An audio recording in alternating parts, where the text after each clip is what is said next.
like to take you out for a steak dinner. You have a pretty smile. Right there.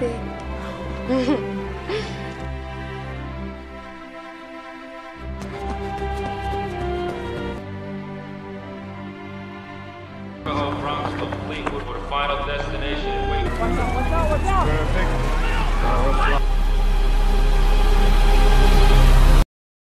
Did you drop this? No. Yes. Halo, apa kabar semua calon orang-orang sukses? Semoga kalian sehat selalu. Kali ini saya akan menceritakan sebuah film berdasarkan kisah nyata yang berjudul Catch Me If You Can. Menceritakan tentang seorang pria yang dianugerahi ketampanan serta kepintaran di atas rata-rata, namun dipakai untuk menipu serta tindak kejahatan cerdas lainnya sehingga dijuluki sebagai sosok kriminal yang jenius. Tanpa berlama-lama, mari kita mulai saja alur ceritanya.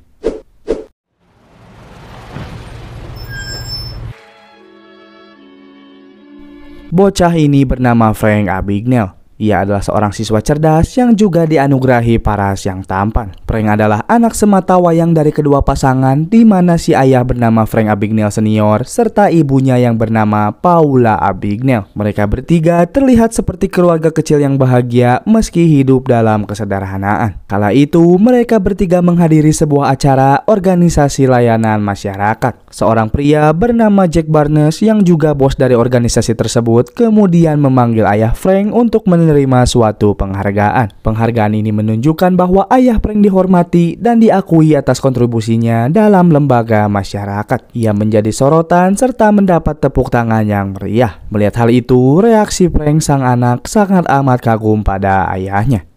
So please stand, Frank William Abagnale.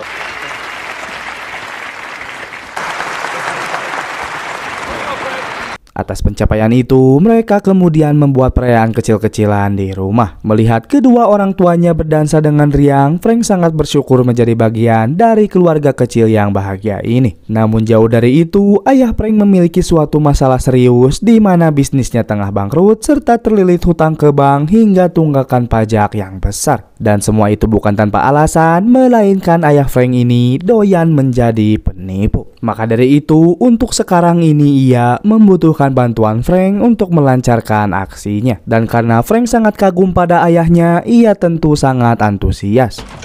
Frank, wake up. Come on, let's go. We have a very important meeting in the city. Di keesokan harinya, mereka berdua mendatangi toko pakaian untuk meminjam sebuah jas yang akan digunakan oleh Frank. Karena tak memiliki uang, si ayah menggunakan trik sebuah kalung palsu dengan berkata bahwa ia menemukannya tepat di depan toko tersebut. Melihat hal itu, pemilik toko terpengaruh mengaku bahwa itu miliknya serta bersedia menukarnya dengan jas. Setelah itu, mereka berdua mendatangi salah satu bank di kota Manhattan. Si ayah berkata bahwa jika Frank menggunakan jas yang rapi serta membukakan pintu mobil untuknya, maka manajer bank tersebut akan menyambutnya bak orang penting. Frank kemudian melakukannya seolah-olah ia supir pribadi, lalu sang manajer bank membukakan pintunya untuk ayah Frank. Melihat trik itu, Frank merasa takjub menambah pengetahuannya tentang tipu daya. Si ayah kemudian masuk untuk meminjam uang, namun sayangnya pihak bank tak memberikannya dengan berkata bahwa ayah Frank tengah diselidiki oleh pemerintah atas penipuan pajak. Meski si ayah mencoba merayu sebisa mungkin, namun karena riwayatnya yang dicap buruk, pihak bank tetap menolak. Dirasa upayanya sia-sia, terpaksa mereka harus pulang dengan tangan yang hampa. Tak hanya itu, musibah perekonomian mulai berdatangan pada keluarga Frank. Si ayah harus menukar mobil dengan mobil yang lebih murah untuk mendapat pundi-pundi rupiah demi keluarga di rumah. Sang ibu juga terlihat menangis ketika mereka harus menjual rumah yang telah ditinggali bertahun-tahun serta hidup di sebuah apartemen kecil. Meski begitu, tak membuat Frank terlalu dalam kesedihan. Ia meyakini meski perekonomiannya tengah diuji, namun dengan kehadiran kedua orang tuanya cukup untuk melengkapi hari-harinya. Just let him take our car like that. 500. Come on, Frank. Less work. A lot less work for you. Singkat cerita, terlihat Frank yang sedang membuat kue ulang tahunnya sendiri yang kini beranjak 16 tahun. Melihat hal itu, si ayah merasa terharu padanya. Sebagai kado ulang tahunnya, di sini si ayah memberi Frank uang tabungan sebesar $25 yang berupa cek. Si ayah juga memberi beberapa cek kosong dengan nama Frank di situ, berjaga jika Frank membutuhkannya. Frank yang sangat senang kemudian memeluknya, berterima kasih selalu memperdulikannya. Dan lembaran cek itulah cikal bakal Frank menjadi penipu yang handal. Setelah itu, Frank kemudian mendatangi sekolah barunya. Ketika ia bertanya di mana letak kelasnya, seorang pria dengan sengaja menyenggolnya dengan keras tanpa sebab. Frank tak bisa melawan, namun ia menyimpan dendam padanya. Di dalam kelas, Frank bertemu lagi dengan bocah tadi. Bocah itu juga berkata bahwa pakaian Frank terlihat aneh, udah kayak guru aja. Mendengar hal itu, terlintas hal gila di benak Frank. Ia menulis namanya di papan serta memperkenalkan bahwa Frank adalah seorang guru yang baru. Ia berteriak memarahi semuanya layaknya seorang guru yang berpengalaman. Dan yang lebih hebatnya lagi, mereka mempercayai perannya tersebut. Seorang wanita kemudian datang berkata bahwa ia adalah pengganti guru di kelasnya, di mana beruntungnya guru kelas tersebut tengah sakit. Frank kemudian berkata bahwa pihak sekolah sudah memilihnya menjadi guru pengganti tersebut. Hey, looks like a substitute teacher. Quiet down, people. Take your seats. My name is Mr. Abagnale. Now, somebody please tell me where you left off in your textbooks. Class here, and read conversation number 5. Donsler pays Q. I always sub for Roberta. You tell them not to call me. Singkat cerita, setelah 1 minggu, terlihat orang tua Frank menemui kepala sekolah. Pak Kepala berkata bahwa selama 1 minggu ini anak mereka telah bersandiwara mengajar kelasnya layaknya seorang guru. Ia memberi PR yang sulit, bahkan yang lebih gilanya lagi si Frank meminta iuran kepada seluruh siswa dengan dalih untuk tamasya ke Perancis. Maka dari itu, para orang tua mengadu ke pihak sekolah karena setiap hari anak mereka harus membawa uang yang besar cuma gara-gara kelakuan si Frank. Ibu Frank kemudian meminta maaf serta berjanji bahwa anaknya tak akan mengulanginya lagi. Berbeda dengan si ayah, di mana reaksinya hanya sebatas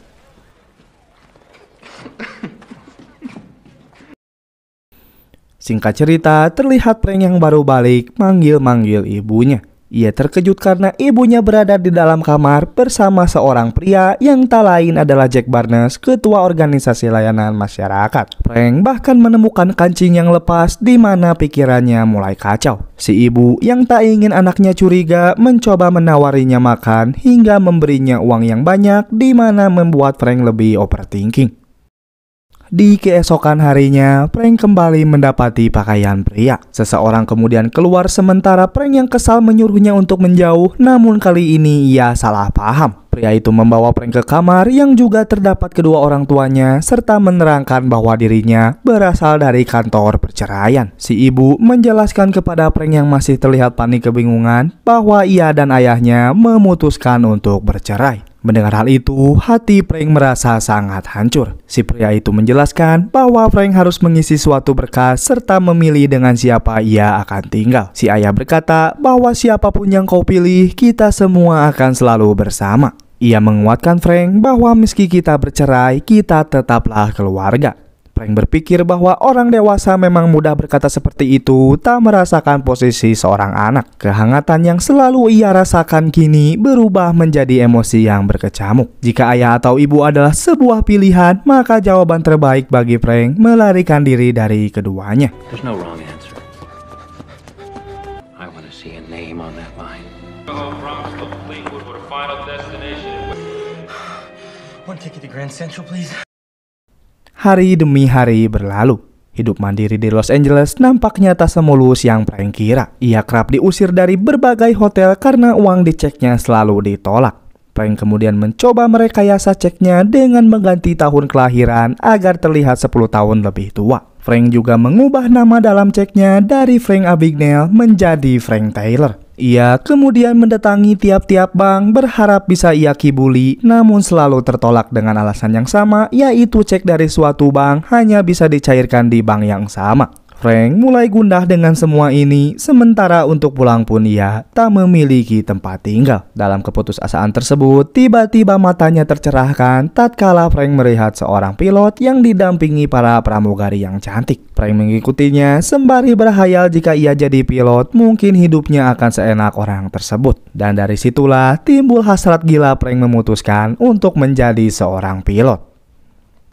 Singkat cerita, setelah beberapa hari melakukan riset tentang pilot, langkah pertama yang ia lakukan mendatangi sebuah perusahaan penerbangan yang bernama Pan Am di New York. Ia mencoba meyakinkan seorang petugas dengan menyamar sebagai seorang jurnalis sekolah. Frank kemudian bertemu dengan seorang perekrut pilot bernama Mr. Morgan. Dengan kepiawaiannya dalam berakting, Frank berhasil mendapat beberapa informasi penting mengenai seorang pilot. Tak hanya itu, Mr. Morgan bahkan memberikan Frank sebuah lisensi penerbangan yang sudah kadaluarsa, namun di tangan Frank hal itu bukan masalah. Mr. Morgan juga berkata bahwa selain memiliki lisensi penerbangan, seorang pilot wajib memiliki lisensi identitas, di mana untuk mendapatkannya maka harus menjadi pilot sungguhan. Mengetahui dua syarat tersebut, dimulailah sandiwara Frank untuk menjadi seorang pilot. Frank kemudian menelpon customer service maskapai meyakinkan bahwa seragamnya telah hilang. Dengan kalimat serta nada bak seorang pilot, lagi-lagi Frank berhasil mengelabuinya. Ia kemudian disuruh untuk mendatangi sebuah perusahaan seragam untuk melakukan pengukuran. Singkat cerita, saat pengukuran seragam, sang penjahit bertanya kepada Frank kenapa ia seperti sedang gugup. Tak hanya itu, wajah Frank terlihat asing baginya, tak seperti para pilot sebelumnya. Frank lagi-lagi berhasil mengelabuinya, berkata bahwa minggu pertama menjadi seorang pilot membuat hatinya berdebar-debar. Singkat cerita, setelah beberapa minggu memalsukan dokumen, identitas, serta sertifikasi pelatihan palsu, kini Frank terlihat seperti seorang pilot yang sah dengan nama Frank Taylor. Ia berjalan dengan gagah mengenakan seragam di antara pejalan kaki. Dengan ketampanan serta aktingnya yang berkarisma, di situ Frank menjadi pusat perhatian para wanita. I ran away, but you don't have to worry. It's a pleasure to meet you. It's a pleasure to meet you too. Frank kemudian mendatangi hotel untuk menginap serta bertanya kepada petugas apakah ia bisa membayarnya dengan cek. Petugas itu menjawab bahwa tak hanya membayar penginapan, mencairkan uang dari cek juga bisa, namun harus cek gaji. Mendengar hal itu, Frank kemudian membuat puluhan cek gaji yang ia rekayasa sedemikian rupa. Ia bahkan membeli puluhan pesawat mainan hanya untuk diambil logonya. Sebuah cek gaji yang terlihat mendekati sempurna pun berhasil dibuat berkat kepiawaiannya. Frank juga berhasil mengelabui para wanita teller bank dengan sedikit menyempilkan gombalan agar saat pengecekan kertasnya fokus mereka menjadi buyar. I have a payroll check here I'd like to cash. Certainly. $80, $90, $100. Excuse me. You have yourself a great time in Paris. I always do. The most beautiful eyes I have ever seen. Setelah itu, saat Frank ingin mencairkan ceknya di maskapai, seorang petugas wanita bertanya apakah Frank seorang pilot yang akan menumpang ke Miami. Frank sejenak terdiam kebingungan. Ia kemudian sadar bahwa akan ada seorang pilot yang menumpang, namun petugas itu tak mengenali wajahnya. Melihat kesempatan itu, Frank lalu mengiyakannya. Frank kemudian dibawa ke ruang pilot serta berakting layaknya seorang pilot yang tengah menumpang. Tak hanya itu, Frank mengamati setiap detail peralatan serta kegiatan pilotnya di situ. Frank, Captain Oliver, John Larkin, the co-pilot. 80 knots. Check. V1. Frank Taylor, Pan Am. Thanks for giving me a lift, boys. For the weak and weary. No shame in that. What kind of equipment you on? DC-8? 707. 2. Positive rate. Gear up. Hello, Deadhead. Hello. Enjoying your free ride? Did you drop this? No. Yes! Yes! Yes! Singkat cerita, setelah beberapa bulan menjadi pilot gadungan dengan gaji yang sangat besar, tak menghentikan aksinya menjadi seorang penipu. Di Miami, ia bahkan lebih tamak dengan mendatangi beberapa bank dengan mencairkan cek gaji palsunya sembari mengeluarkan gombalan ke tiap wanita teller bank. Aksinya tersebut bahkan berlanjut ke tahap di mana seorang wanita menunjukkan cara pembuatan serta alur keluar masuk suatu cek, di mana itu informasi yang sangat fatal. Frank bahkan mengikuti acara pelelangan hanya untuk membeli sebuah mesin encoder cek agar pemalsuannya lebih sempurna. My name is Frank Taylor. I'm a co-pilot for Pan Am. How may I help you? I'd like to take you out for a steak dinner. Use a special ink to encode the account numbers on the bottom of the check. Right there? This is a Micker encoder, a machine used to encode bank checks. Sementara di sisi lain, di kantor FBI, diperkenalkan seorang pria bernama Carl Hanratty, atau kita panggil saja Han, karena kalau Carl, mohon maaf lidah ini tidak mendukung. Di situ, Han terlihat tengah melakukan presentasi karena maraknya pengaduan tentang pemalsuan cek dari pihak bank di Amerika. Maka dari itu, Han ditunjuk untuk menangani kasus ini. Han menjelaskan kepada para anggota lainnya bahwa cek-cek palsu yang beredar memiliki perbedaan tertentu. Karena Frank adalah orang pertama yang membuat kasus pemalsuan cek, para FBI gak ngerti sedikit pun penjelasan dari Han karena mereka baru mendengar serta belum pernah menangani kasus pemalsuan seperti ini. Mengetahui anggotanya tak bisa diandalkan, Han meminta kepada tiap-tiap pengelola hotel untuk melapor kepada FBI jika terdapat seseorang membayar penginapan menggunakan cek gaji dari perusahaan maskapai. Sementara di sisi lain, terlihat si ayah menerima surat dari Frank. Dalam surat itu, Frank berkata bahwa dirinya kini menjadi seorang pilot dengan gaji $1.400 per minggu. Frank juga meminta agar besok ayahnya mendatangi sebuah restoran mewah untuk bertemu dengannya. Di keesokan harinya, bertemulah mereka berdua. Si ayah terkesima melihat Frank yang sehat walafiat memakai seragam yang memukau. Setelah panjang lebar berbicara serta meluapkan kerinduan masing-masing, Frank kemudian memberikan hadiah sebuah mobil merek Cadillac. Mengetahui hal itu, si ayah merasa sangat senang. Namun ia mengetahui bahwa Frank adalah seorang penipu. Dalam lubuk hatinya, si ayah tak ingin Frank mengikuti jejak buruknya serta menyesali perbuatannya sendiri. Namun ia tak berani menasehati Frank karena ini hari istimewa baginya mengingat anaknya yang telah lama hilang. Si ayah hanya berkata, "Jagalah dirimu baik-baik."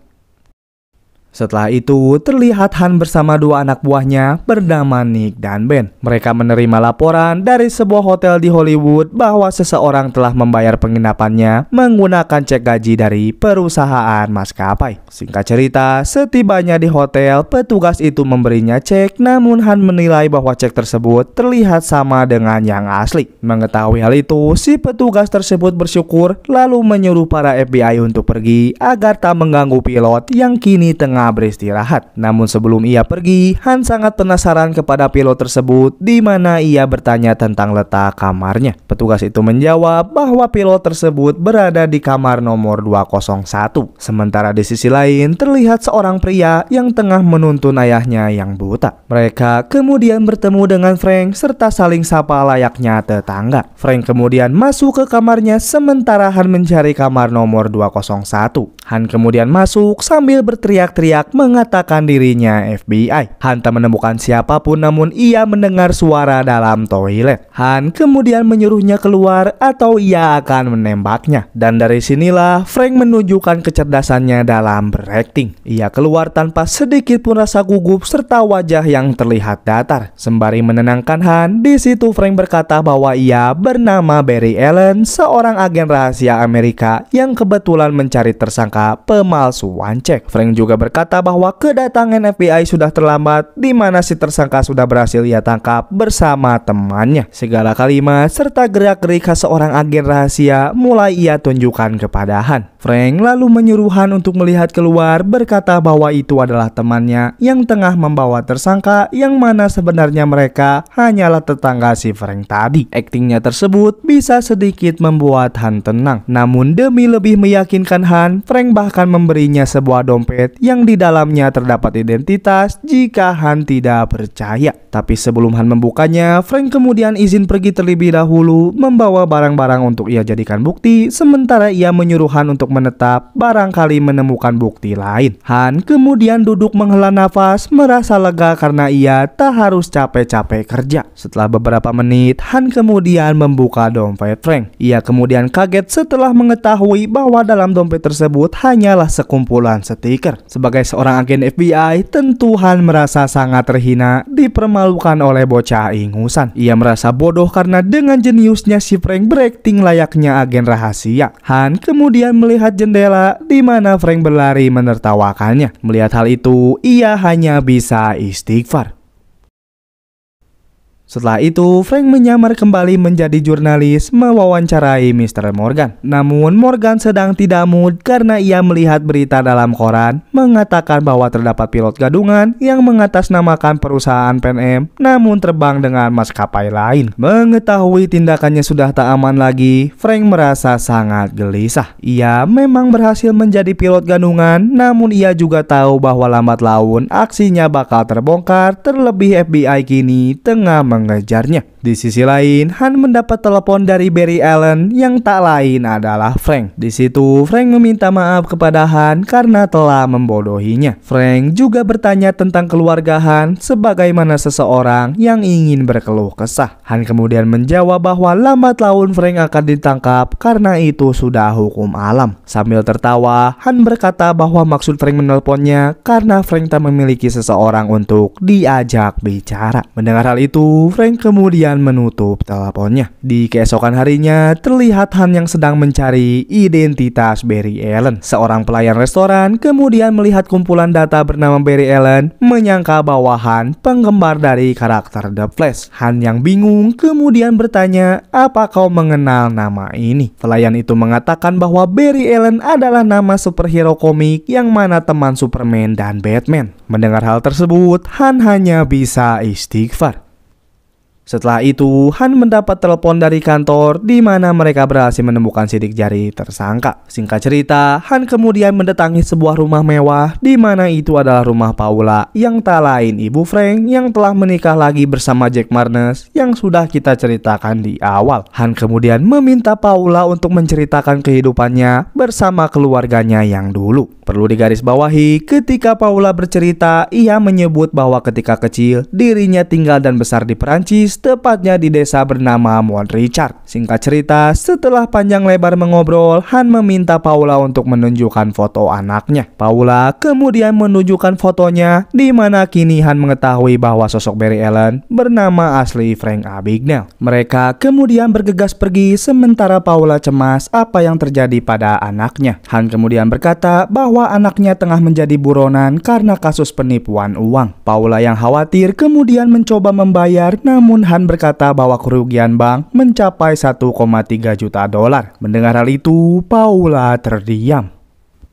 Di sisi lain, kini Frank berada di Atlanta, terlihat sedang party di rumahnya. Ia kemudian mendapat kabar bahwa temannya kecelakaan serta dirawat di rumah sakit. Frank kemudian pergi ke rumah sakit lalu melihat seorang perawat yang tengah dimarahi bernama Brenda. Melihat hal itu, Frank kemudian mencoba menghiburnya. Dengan ketampanan serta gombalan mautnya, di situ Frank berhasil membuat Brenda tersenyum. Tak hanya itu, semakin lama mereka mengobrol, semakin kelepek-kelepek Brenda dibuatnya. Frank juga berbohong dengan berkata bahwa ia seorang dokter. Secara kebetulan, Brenda kemudian menyuruhnya untuk bekerja di sini karena mereka sedang kekurangan seorang dokter. Mendengar kesempatan itu, lagi-lagi timbul hal gila di benak Frank. Ia kembali membuat dokumen palsu sertifikat kedokteran dari Harvard serta mengganti identitas menjadi Frank Connor. Singkat cerita, setelah melihat resume palsu milik Frank dengan nilai yang memuaskan, akhirnya ia diterima. Tak tanggung-tanggung, Frank langsung dijadikan sebagai kepala kedokteran yang hanya memerintah tanpa perlu turun tangan. Dan untuk menambah pengetahuannya tentang dunia kedokteran, ia hanya menonton acara dokter dalam TV sebagai media belajarnya. Harvard Medical School?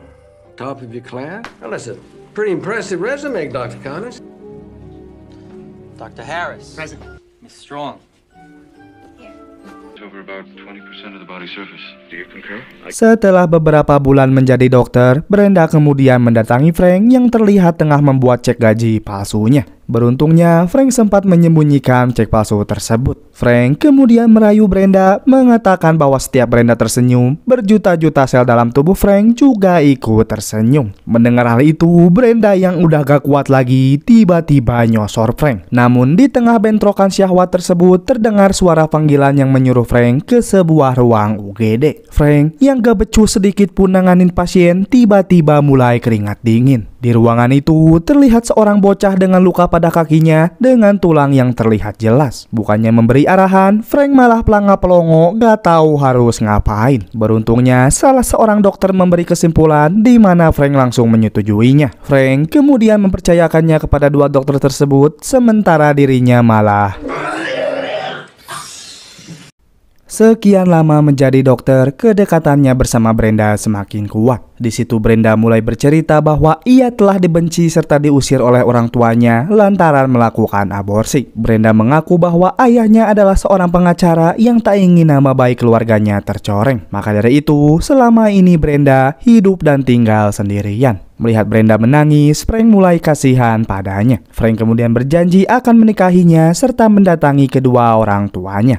Mendengar hal itu, Brenda sangat amat terharu. Sementara di sisi lain, terlihat Han yang mendatangi ayah Frank. Di situ Han mengatakan bahwa Frank kini menjadi seorang buronan. Mengetahui hal itu, si ayah nampaknya tak terkejut. Han kemudian bertanya tentang keberadaan Frank saat ini, namun si ayah tak tahu menahu keberadaan Frank. Karena jikalau tahu pun, si ayah menolak memberitahunya meski anaknya menjadi kriminal. Han yang hendak pergi, kemudian melihat surat yang selalu dikirim Frank untuk ayahnya, di mana di situ terdapat alamat pengirim yang terletak di Atlanta. Singkat cerita, Han kemudian mendatangi rumah sakit Frank di Atlanta, namun sialnya Frank sudah pergi, di mana kini Frank berada di rumah Brenda, yaitu di New Orleans. Han merasa kesal karena ia selalu tertinggal satu langkah darinya. Sementara di rumah Brenda, ketika mereka makan, ayah Brenda bertanya kepada Frank di rumah sakit mana ia akan bekerja lagi, serta apa tujuan selanjutnya. Frank kemudian berbohong, berkata bahwa saat ini ia lebih tertarik menjadi pengacara. Ayah Brenda lalu bertanya, "Kau sekolah di hukum mana?" Frank menjawab, "Aku sekolah hukum di Berkeley." Mendengar hal itu, sontak semuanya kaget, di mana Berkeley adalah sekolah tempat ayah Brenda menimba ilmu dahulu. Brenda dan ibunya syok karena ternyata Frank memiliki segudang kejutan, namun berbeda dengan ayahnya. Si ayah kemudian menguji Frank, bertanya tentang nama suatu hewan yang ada di kampus tersebut. Mendengar hal itu, Frank merasa gemetar, di mana ia tak tahu menahu sedikit pun. Frank mulai gelisah, sementara ia sudah berusaha dengan berakting sejauh ini. Frank kemudian menjawab, ia tak mengingat namanya karena hewan tersebut sudah mati. Mendengar hal itu, ayah Brenda menyimpulkan bahwa Frank adalah seorang pembohong, di mana kampus tersebut tak memiliki hewan apapun. Di keesokan harinya, Frank menemui ayah Brenda yang sudah menunggunya di kantor. Di situ, si ayah ingin kejujuran Frank, siapa Frank sebenarnya, serta apa maksud dan tujuan mendekati putrinya hingga ingin menikahi Brenda. Frank benar-benar dibuat keringat dingin. Ia baru sadar bahwa keluarga yang coba ia masuki kehidupannya adalah keluarga pintar yang terpandang. Ia benar-benar tak bisa lagi membual di hadapan ayah Brenda. Maka dari itu, Frank mencoba pasrah dan jujur dengan berkata, "Aku bukan dokter. Aku bukan pengacara, aku juga bukan seorang pilot. Aku hanya pria biasa yang jatuh cinta pada anakmu." Mendengar pernyataan Frank tersebut, bukannya marah, si ayah malah bilang kalau Frank adalah pria romantis, mengingatkannya pada masa lalunya. Mendengar hal itu, Frank hampir saja tak sadarkan diri, di mana niat jujurnya malah dikira pria romantis. Dan setelah itu, sikap ayah Brenda berubah menjadi lebih friendly kepadanya. Bahkan si ayah menawari Frank apapun yang ia inginkan, di mana kesempatan tersebut merubah hidup Frank menjadi seorang pengacara gadungan. So what are you, Frank? I'm not a doctor. I'm not a lawyer. I'm just a kid who's in love with your daughter. You're a romantic. That's the question you came here to ask me. Setelah itu, seperti biasa Frank memasukkan seluruh dokumennya. Ia belajar tentang hukum lewat TV serta mengikuti ujian tes, di mana beruntungnya Frank lolos serta resmi menjadi pengacara dalam kurung gadungan. Dalam kurung waktu yang cukup lama, Frank bisa dibilang sukses menjadi pengacara berkat kepiawaiannya dalam berbicara serta memuaskan para kliennya di New Orleans. Meski Frank belum menikah, namun keberadaannya sangat diterima oleh keluarga Brenda. Ia kemudian melihat orang tua Brenda yang harmonis, mengingatkannya kepada kedua orang tuanya. Di keesokan harinya, Frank mencoba menemui ayahnya. Frank bercerita bahwa sekarang ia menjadi seorang pengacara. Mendengar hal itu, si ayah sangat bangga pada Frank. Namun dengan berat hati, si ayah meminta Frank untuk berhenti menjadi penipu karena ia sangat mengkhawatirkannya. Sebagai seorang ayah, ia menasihati Frank, berkata bahwa tindakan yang buruk juga akan mendatangkan hal yang buruk seperti dirinya sekarang ini, di mana ia telah bangkrut, kehilangan istri tercinta tercinta serta anak yang menjadi buronan FBI. Si ayah meminta maaf serta menyesali perbuatannya, yang mana sekarang Frank malah meniru jalan hidupnya yang buruk. Mendengar hal itu, Frank seketika berdiri ingin menyerahkan dirinya pada polisi. Si ayah kemudian menenangkannya dengan berkata bahwa ia hanya menyuruhnya untuk berhenti, bukan untuk menyerahkan diri. Si ayah sangat khawatir karena beberapa hari ke belakang para FBI mendatanginya serta menanyakan keberadaan Frank. Tak hanya itu, FBI juga bekerja sama dengan para polisi dari seluruh kota-kota besar agar mempersempit pergerakannya. Mengetahui hal itu, Frank kemudian meninggalkan ayahnya. Setelah itu, di kantor FBI, Han mendapat telepon dari Frank. Di situ Frank berkata, "Aku akan menikah, aku akan berhenti menjadi penipu, dan tolong jangan pernah mengejarku lagi." Han kemudian menjawab, "Baguslah jika kau akan berhenti, namun hukum tetap berjalan, bahkan hutangmu kini mencapai $4 juta."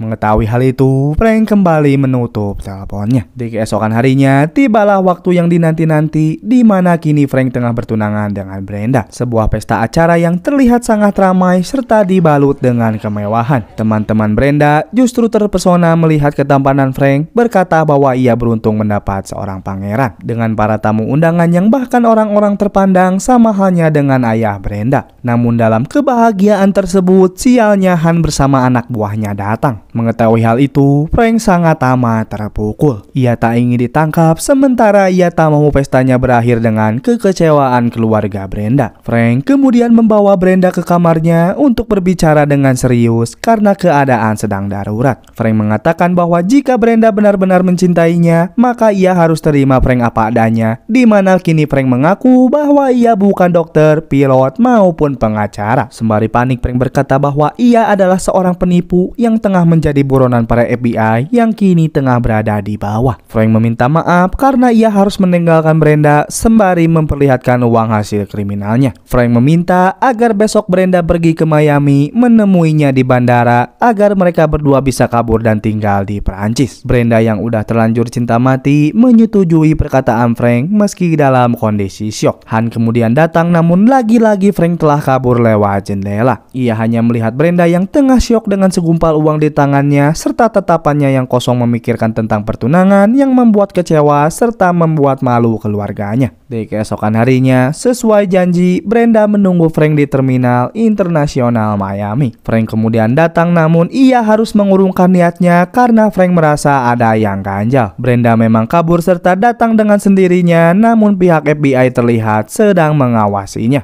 Karena tak ingin ditangkap, Frank dengan berat hati terpaksa meninggalkan Brenda yang datang jauh-jauh demi dirinya. Sementara di dalam bandara, para agen FBI yang tengah siaga bertaruh bahwa Frank mungkin tak akan bepergian melalui pesawat lagi. Han kemudian menyangkalnya karena ia sangat mengenal gerak-gerik Frank, berkata jika tidak sekarang mungkin Frank akan bergerak di keesokan harinya. Maka dari itu, Han meminta seluruh polisi berjaga di tiap-tiap maskapai. Sementara di sisi lain, lagi-lagi si Frank terpikir ide yang brilian. Dengan kepalsuan identitas pilotnya serta merekayasa sebuah paspor, Frank membuat suatu rencana gilanya. Ia kemudian menelepon suatu kampus berpura-pura sebagai pilot dari maskapai PNM yang akan merekrut 8 pramugari dari kampus tersebut. Ajaibnya lagi, Frank disambut hangat di kampus tersebut berkat aktingnya yang sangat meyakinkan. Frank kemudian memilih 8 wanita, mengatakan bahwa mereka akan mengikuti training tour bersamanya ke Eropa. Tak peduli dengan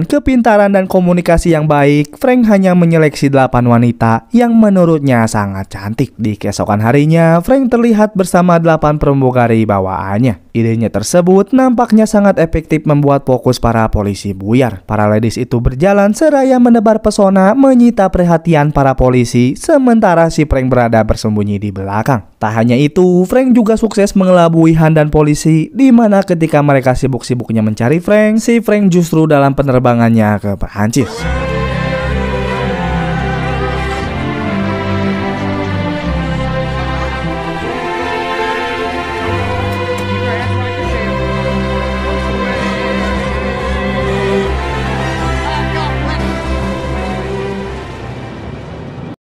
Setelah itu, terlihat Han sedang berunding bersama bos FBI. Merasa telah dipermalukan hanya dengan satu bocah saja, Han bersama dua anak buahnya mendapat hukuman diskors dari pekerjaannya. Sebelum mereka pulang, Han menyempatkan diri memeriksa kertas cek milik Frank. Ia kemudian sadar bahwa kertas tersebut memiliki tekstur yang terkesan berbeda. Tanpa putus asa, Han kemudian mendatangi pembuat kertas, di mana si pembuat kertas berkata bahwa struktur kertas seperti itu hanya tersedia di Perancis. Dan setelah mendengar hal tersebut, Han dan anak buahnya teringat pada perkataan ibu Frank, yakni Paula, bahwa dirinya tinggal dan besar di Perancis, tepatnya di desa bernama Mont Richard. Mengetahui hal itu, tanpa berlama-lama mereka kemudian pergi ke Perancis.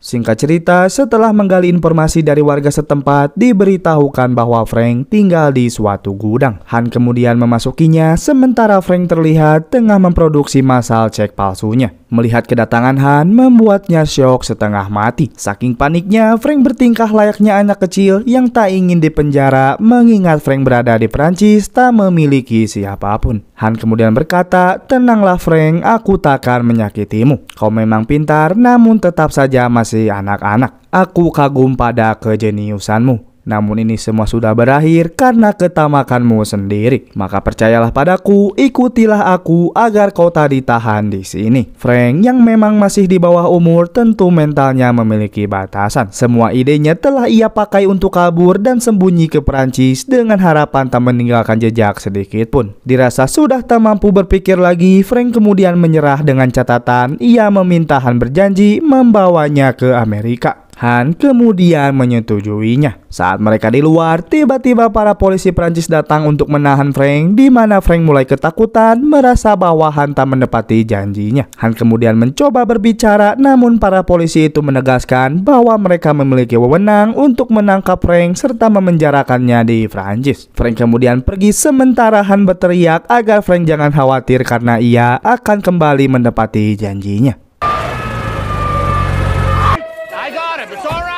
Where you taking him? Don't worry, Frank. I'll have you extradited back to the United States.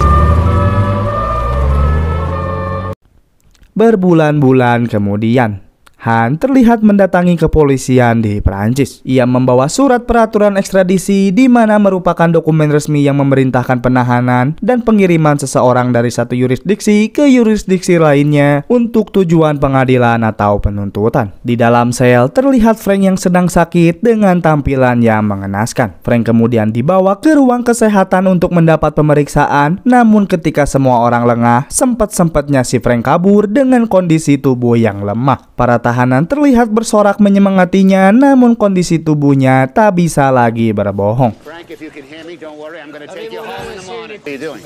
Washing of the lies. Tout le monde derrière moi ici. Frank. Okay, Carl. Let's go home. Setelah itu, di dalam pesawat, Frank berkata pada Han, ia udah gak sabar ketemu ayahnya. Han kemudian meminta maaf kepada Frank, berkata bahwa ayahnya sudah meninggal karena terjatuh hingga lehernya patah. Mendengar hal itu, Frank sangat amat terpukul. Ia bahkan tak mengucapkan perpisahan pada pertemuan terakhir bersama ayahnya. Namun setelah mendengar kabar kematiannya, barulah ia menyesal bahwa segala perbuatannya tak lain karmanya sendiri. Frank menyesal karena lebih mengutamakan keserakahan dibanding kabar ayahnya sendiri. Frank kemudian menangis di toilet meratapi penyesalannya. Setelah sekian lama Frank tak kunjung keluar, Han mendobrak pintu toilet, namun Frank menghilang. Frank kemudian terlihat kabur dari bagian bawah pesawat. Singkat cerita, di malam harinya Frank kemudian mendatangi rumah Paula. Ia ingin masuk serta menyapa ibunya tersebut, namun seorang gadis muncul yang tak lain putri Paula. Setelah mengetahui hal itu, Frank mengurungkan niatnya tak ingin mengganggu kehidupan ibunya. Para polisi kemudian datang kembali membawanya. Mendengar keributan dari luar, Paula kemudian melihat dari balik pintu menebak-nebak siapakah gerangan yang berada di balik mobil polisi tersebut. Sementara Frank, atas aksi kriminalnya, ia dijatuhi hukuman 12 tahun penjara serta ditempatkan di sel isolasi. 1 tahun telah berlalu, terlihat Han yang berkunjung menemui Frank. Ia bertanya tentang kabar Frank serta bercerita tentang istri dan putrinya yang juga didengar baik oleh Frank. Setelah saling bertukar cerita, Han menyebut bahwa saat ini telah terjadi kasus penipuan cek yang sama hingga membuat FBI kewalahan. Frank kemudian memintanya untuk menunjukkan salah satu cek tersebut. Setelah melihatnya, Frank memaparkan setiap detail kejanggalan bahwa cek tersebut memang palsu. Mendengar setiap detail yang ia katakan, Han merasa kagum padanya. Han kemudian memiliki sebuah ide. Di keesokan harinya, Han membawa Frank menemui bos FBI untuk memeriksa beberapa cek. Dengan pengetahuan serta penjelasannya yang mendetail, Frank mengatakan bahwa semua cek tersebut memang palsu. Dan atas kepiawaiannya dalam membongkar kepalsuan serta maraknya kasus penipuan, maka kepala FBI menawarinya bebas bersyarat asal Frank bekerja untuk FBI serta dalam pengawasan Han. Over and over again, so you always get worn out. 6s and the 9s. See, they go first. Paper's double bonded, much too heavy to be a bank check. Are you interested in working with the FBI's Financial Crimes Unit? Frank kemudian mulai bekerja menangani beberapa kasus penipuan cek di mana semua kasus tersebut berhasil ia pecahkan. Hal tersebut membuat posisi Frank dipercayai oleh FBI. Saking baiknya kinerja Frank, Han memutuskan untuk membebaskannya dari pengawasannya. Meski begitu, tak menutupi kesedihannya terhadap ayah yang ia sayangi. Frank memang bebas melakukan apapun, namun keinginan utamanya tak lain membahagiakan sang ayah. Maka dari itu, sepeninggal ayahnya, Frank merasa tak memiliki tujuan hidup. Singkat cerita, pada hari Jumat setelah berbulan-bulan bekerja, Frank melihat sebuah seragam pilot. Ia kemudian mendatangi Han, mengajak pergi di hari libur, namun Han menolaknya karena waktu liburnya akan ia gunakan untuk keluarga. Mengetahui hal itu, Frank kemudian membuka dokumen kriminal, mencari fotonya serta mengambilnya untuk ia jadikan paspor, di mana Frank berniat kembali menjadi pilot gadungan serta pergi ke Eropa. Di keesokan harinya, saat Frank akan memimpin penerbangan, Han kemudian muncul mengikutinya. Namun bukannya mencegah, Han justru memintanya untuk berhati-hati. Frank yang heran kemudian bertanya, "Kenapa kau tak mencegahku pergi? Karena bisa saja aku takkan kembali." Han kemudian menjawab, "Tak ada lagi yang mempercayaimu sementara kau hidup sendirian. Ayahmu telah pergi, begitu pula ibumu yang bisa bahagia tanpamu. Kau tak memiliki siapapun melainkan hanya akulah yang bisa kau percayai saat ini. Maka pergilah Frank, karena aku yakin hari Senin nanti kau pasti akan kembali." Mendengar hal itu, Frank merasa sangat tertampar. Hari Senin kemudian tiba. Secara kebetulan, pihak FBI mendapat beberapa laporan mengenai cek palsu yang menyulitkan, sehingga Han sangat berharap kehadiran Frank saat ini juga. Seseorang terlihat tergesa-gesa datang terlambat, namun itu bukan Frank, di mana Han sangat kecewa. Seharian itu, Han hanya fokus mengamati cek tersebut, namun usahanya hanya sia-sia hingga seseorang meminta izin untuk pengeceknya yang tak lain adalah Frank. Mengetahui hal itu, Han sangat bersyukur. Tak butuh waktu lama bagi Frank mengkonfirmasi bahwa cek tersebut memang palsu. Setelah itu, Han bertanya kemana Frank pergi kemarin. Frank menjawab, "Aku pergi merenung di udara. Aku melamun serta mencari jawaban. Aku kemudian sadar sebenarnya aku bodoh. Jawaban yang selama ini aku cari telah terjawab olehmu sebelum aku pergi. Maka dari itu, aku takkan menyia-nyiakan kesempatan kedua dari Tuhan agar hidupku lebih baik."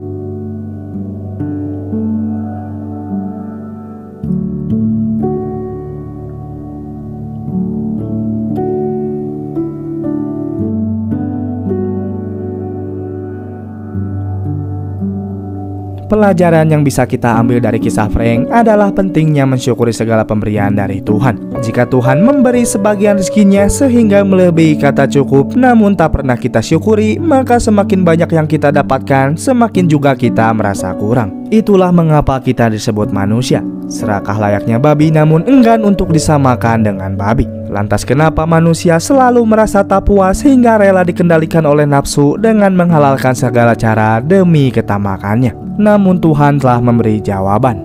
Manusia memang tak akan pernah merasa puas sebelum hidungnya tertutup oleh kapas.